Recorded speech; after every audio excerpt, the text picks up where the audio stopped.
What's up, y'all? Drill88 here, and welcome to the first of hopefully many episodic vlogs. We are going to be covering Samurai Jack, the episode 1 of season 5. I am so hyped for this. Samurai Jack is one of my favorite old school cartoons. I'm so glad it is getting a fifth season. And if you don't know what Samurai Jack is, just type in Samurai Jack. You will find everything you need to know. Cliff Notes versions. Spoilers, not really spoilers, because it's literally told in the first 30 seconds of every episode. There's a samurai who faces a demon who gets tossed into the future where the demon has won. Aku's the bad guy. Samurai Jack has a magic sword. Go. I'm currently watching on AdultSwim.com. I'm currently watching the live stream marathon of Samurai Jack series. Soon, episode 1 of season 5 will be upon us. And I wanted to give you guys my reaction because I've been waiting for this for a long time. So, I will see you after the first episode.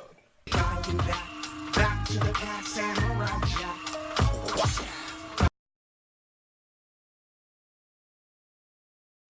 Okay, well, that was brilliant. That was just hands down brilliant. For a season 5 opener, for a return, this is a brilliant, great episode.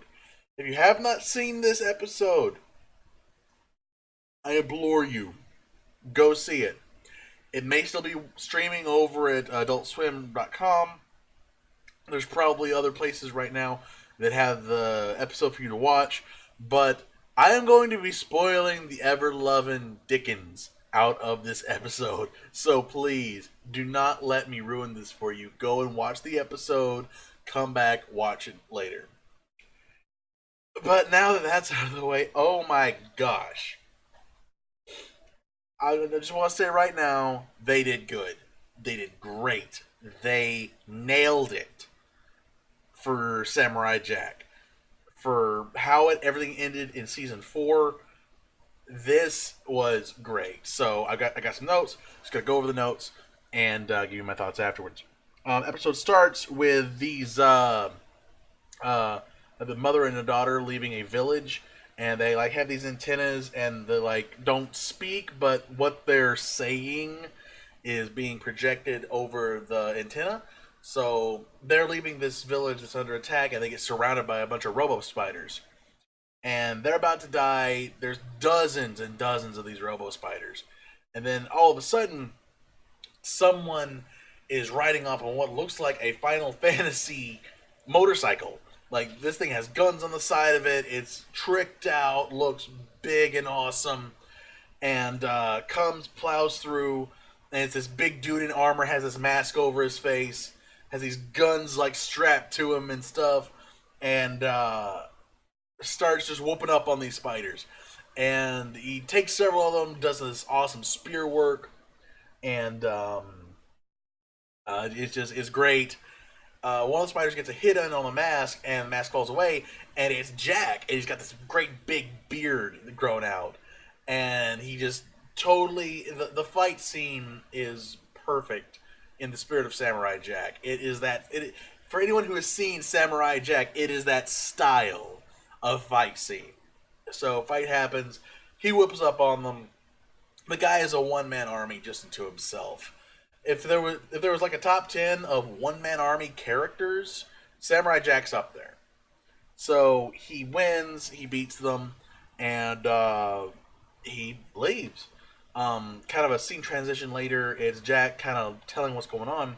It's been 50 years since, I don't know if it was since he came through into the future or since season 4, but it's been 50 years and time has not affected him. Time has forgotten him, and all hope is lost. Aku is still at large and still causing mayhem and trouble and everything everywhere else, and he hasn't grown old. He's just remained the same. So, and just the stylization of this, the animation has aged so well. It is still super good to watch. It doesn't look dated. It looks clean. It looks crisp. It looks great.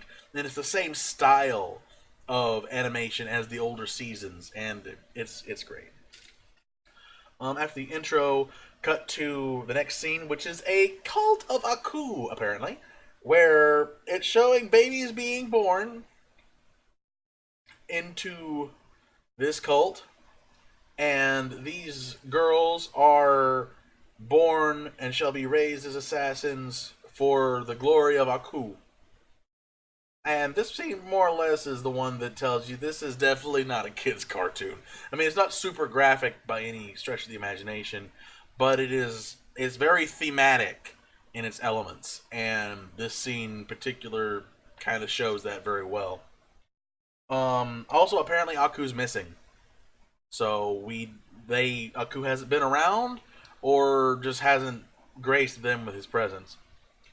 Jack is riding on his bike. Next scene, and can like see smoke in the distance. He ignores it.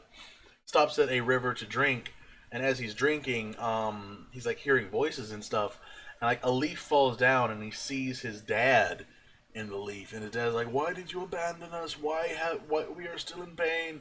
And then another one falls, and it says, "Mom." Then all of a sudden, a whole bunch of leaves fall, and it's a whole bunch of people, and it's like a river of dead people all crying out to Jack, and like straight up creepy. Like they turn it up to 11 on this one. Um, Jack bolts out of there, and oh, before he bolts out of there, there is this one flash of a green warrior. It's this dude on a horse. You just see the silhouette.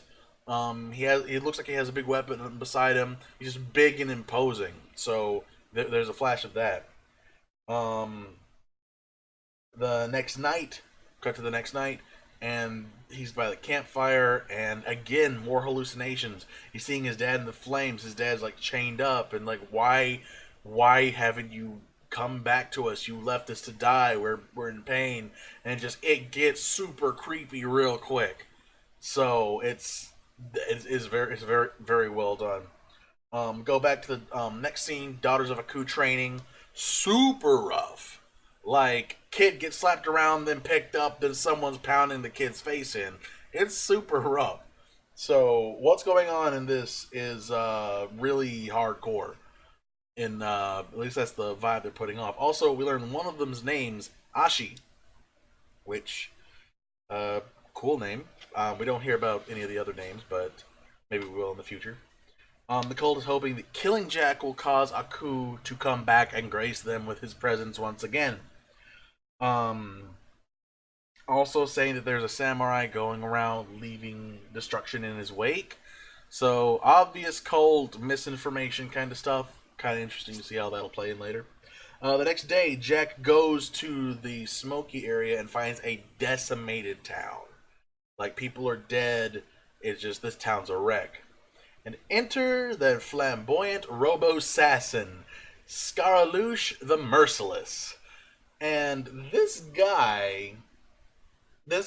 guy's funny.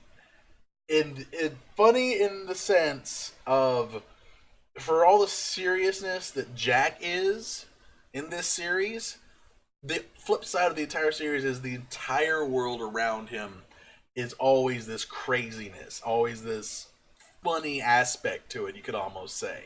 And Scaramouche just embodies that perfectly. Um, it's also here we find out that he's Aku's top assassin, and Jack has lost his sword. There's a little mini cutscene where you see pre-beard Jack losing his sword, and a fight starts up afterwards. Stone Golem is summoned. Uh, Jack beats up the Stone Golem like it ain't nothing. More hallucinations happen in the middle of the fight. Like looks like there's children now surrounding Jack, and he's just like, "No, I'm sorry," and just it's obviously affecting him. And just fight continues. A tuning dagger is this dagger that kind of like splits in two, and whenever it hits something, it resonates, and then something explodes. So that is introduced. Jack starts two dagger fighting Scarlouche and blows up one of the daggers, and fight it. The fight wraps up with Jack killing Scarlouche, taking the tuning dagger, and is just on his merry way. And it's a really good fight. I mean, there's not a whole lot else I can really say other than it's a Samurai Jack fight, and it is brilliant. Um, Final scene: the daughters of Aku are grown and trained. They are ready to hunt down Samurai Jack. They're all masked and all sent off to hunt him down. And cutscene. Oh, this show is fantastic. I've always been a fan of Samurai Jack. I've never read any of the comics, but I've always liked the aesthetic, especially like the art style, because it isn't traditional like hand drawn 2D cartoon stuff. It has that aesthetic to it that makes it so good, and it is wonderful to see that it has aged so well. The music is great, the choreography is great, the characters are good. Here's what I'm curious to find out, and it'll be very interesting to see how it unfolds in the future.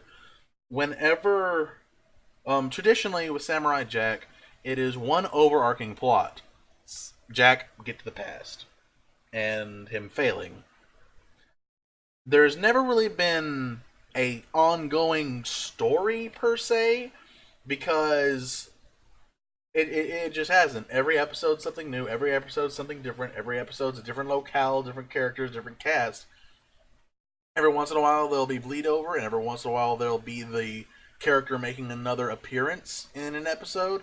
But that's more or less it. There isn't an ongoing like track of a story. It's just what Jack goes through.